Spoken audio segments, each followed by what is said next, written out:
Hello everyone, myself Dr. Jigar Panchal, Associate Professor in Cardiac Anesthesia at UNMICRC Institute of Cardiology and Research Center. As a part of continuous cardiac education, today I am going to give a talk on updated indications for intraoperative transesophageal echocardiography. As we all know, transesophageal echocardiography is a critically important cardiovascular imaging modality. The proximity of the esophagus to much of the heart and the great vessels makes it an excellent ultrasonic window. So, transesophageal echocardiography provides additional and more accurate information than transthoracic echocardiography for several specific diagnoses and for many catheter-based cardiac interventions. Tee-Cce is widely used nowadays because of it is thought to provide information that significantly influence the clinical management and improves the patient outcome. Perioperative transesophageal echocardiography, it refers to the Tee-Cce that is performed on surgical patients before, during or immediately after surgery, including in critical care setting. Thus, Tee-Cce has become an essential imaging tool for the cardiac surgeon, cardiac anesthesiologist and clinical cardiologist. The American Society of Echocardiography and Society of Cardiovascular Anesthesiologists, they published guidelines for performing a comprehensive intraoperative Tee-Cce that is intended to provide consistency in training, reporting, archiving and quality assurance. These guidelines are divided into the following sections. In general guideline, the training and competence, indications for Tee-Cce, sedation and anesthesia for Tee-Cce, probe insertion and manipulation. Comprehensive transesophageal echocardiographic imaging examination, that is comprehensive 2D imaging examination, and specific structural imaging with transesophageal echocardiography, including all valves and great vessels, assessment of ventricular size and function, right and left atrium with systemic and pulmonary venous connections. This includes 3D imaging also. Coming to the general indications for transesophageal intraoperative echocardiography, evaluation of the cardiac and aortic structure and the function in condition where the finding will alter the management and Tee-Cce is not diagnostic.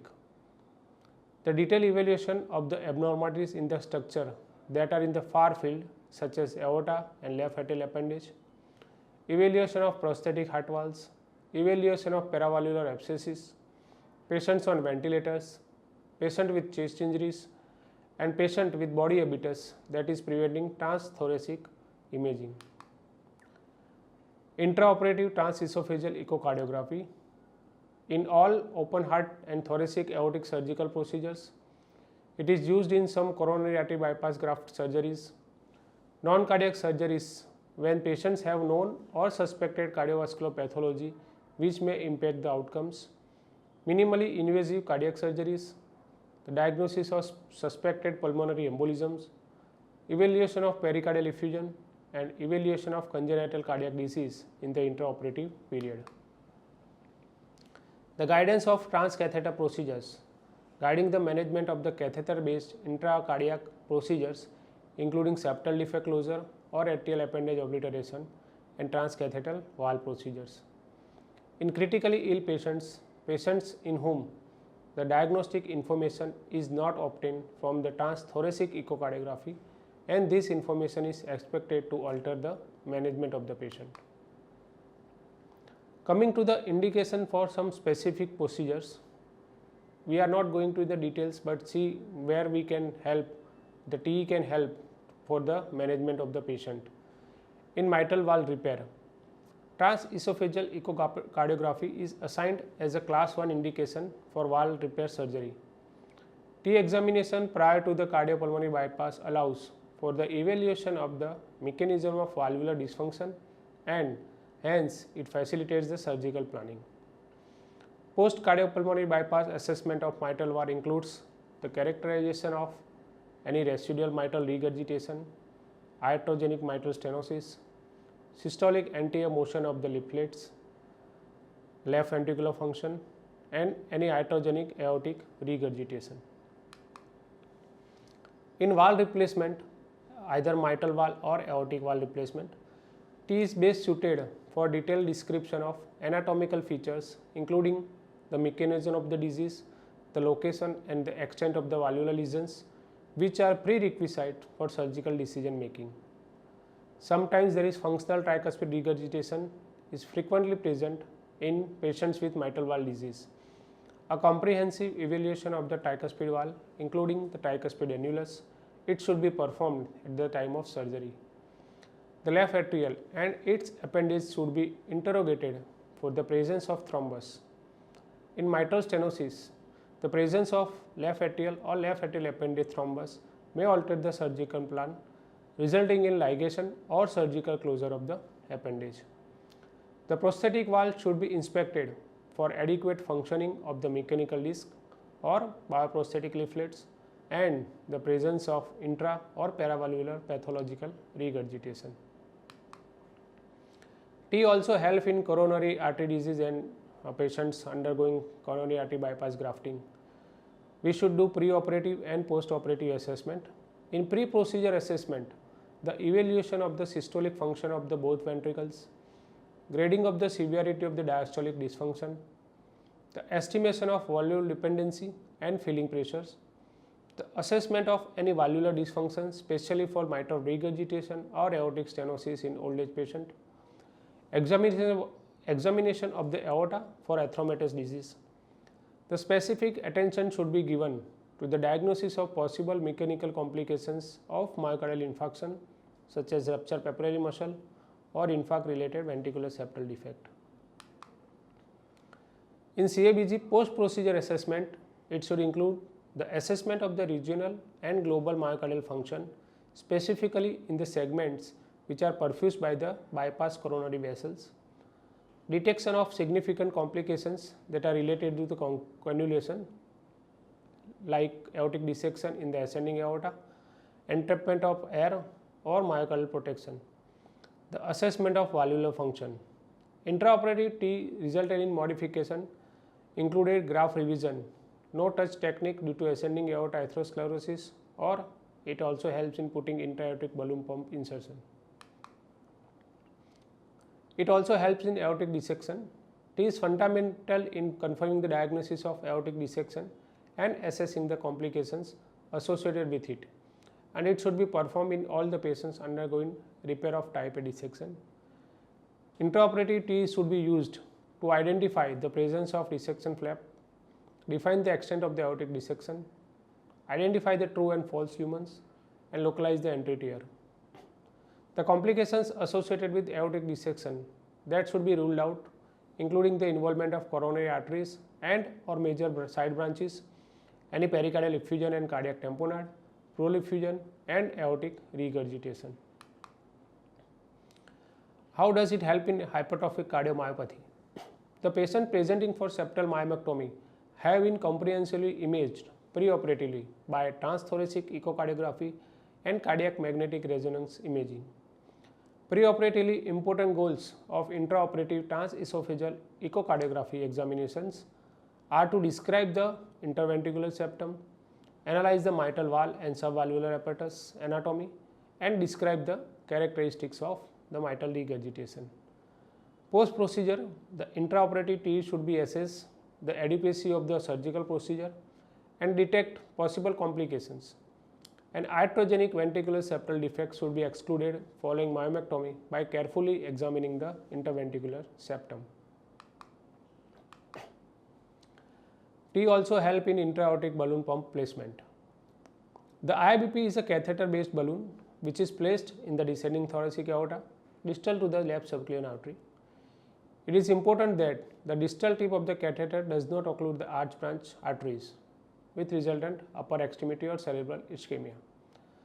The pre-insertion Tee examination should be document any contraindication to the use of the IBP, such as presence of aortic regurgitation and aortic pathology such as aortic dissection or mobile atheromatous disease. The location of the wire after cannulation of the femoral artery, it should be checked with Tee, and the distance between balloon tip and the subclavian artery should be measured. Tee also used in VA and VV ECMO. It helps in at the 3 stages: initiating, maintaining and weaning from the ECMO. During initiating the ECMO, examine the vascular structures that will be used for cannula placement to rule out any stenosis or mass. Exclude the newly reversible pathology like cardiac tamponade to determine if any intracardiac shunt are present or not. To evaluate the RV function and rule out tricuspid valve stenosis. Assess the aorta for dissection or severe atherosclerosis disease. Evaluate the AV valve and rule out any severe regurgitation and cannulation. Verify the wires and cannula in the appropriate locations. During ECMO maintenance, T help in confirm the cannulae locations, confirm the appropriate LV decompression, determine the frequency of valve opening, monitor the thrombus formation in the LA, LV, RA, aortic root or on the cannula themselves. Continue to monitor LV and RV function to gauge the readiness for decannulation, and also weaning from the ECMO to assess the biventricular functions while ECMO flows are temporarily decreased. T also help in some interventional cardiac procedures. This includes intracardiac shunt closures like patent foramen oval closure, atrial septal defect closure, ventricular septal defect closure. Also in some valvular interventions like percutaneous balloon valvuloplasty, transcatheter valvular placement, valvular chordal implantation, transcatheter valvular annuloplasty. Also helps in left atrial appendage occlusion and temporary ventricular assist device placement. Minimally invasive cardiac surgery. It is nowadays gaining responses. So T also help in this minimal invasive cardiac surgery procedures. In conventional cardiac surgery, the surgeons can visualize and feel the cardiac structures directly, which is not possible with the minimal invasive cardiac surgery. So T is essential during this mixed surgery in detecting the problems that require immediate correction.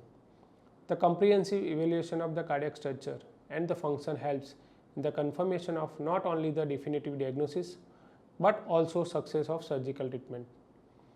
Intraoperative helps in navigation of the guide wire and correct placement of the cannulae, allows the real-time assessment of the valvular pathologies, ventricular filling, ventricular functions, intracardiac air, weaning from the cardiopulmonary bypass and adequacy of the surgical procedure.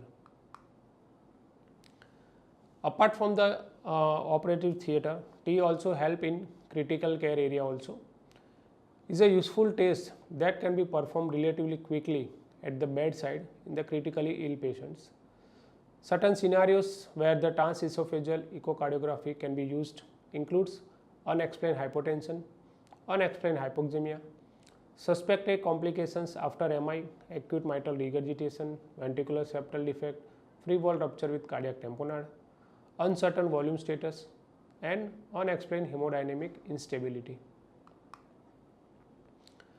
Nowadays, T is also used for non-cardiac surgery.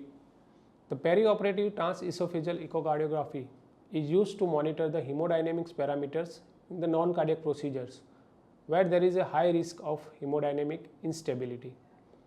Its use extends to include the moderate risk procedures for the patients with significant cardiac disease such as low ejection fraction, hypertrophic cardiomyopathy, severe valvular lesions or congenital heart disease. The vascular procedures involving the aorta, blunt trauma and liver transplantation are also some examples of procedures that may get benefited from transesophageal echocardiography.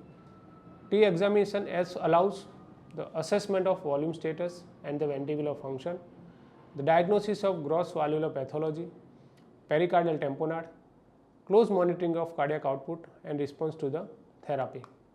Thank you.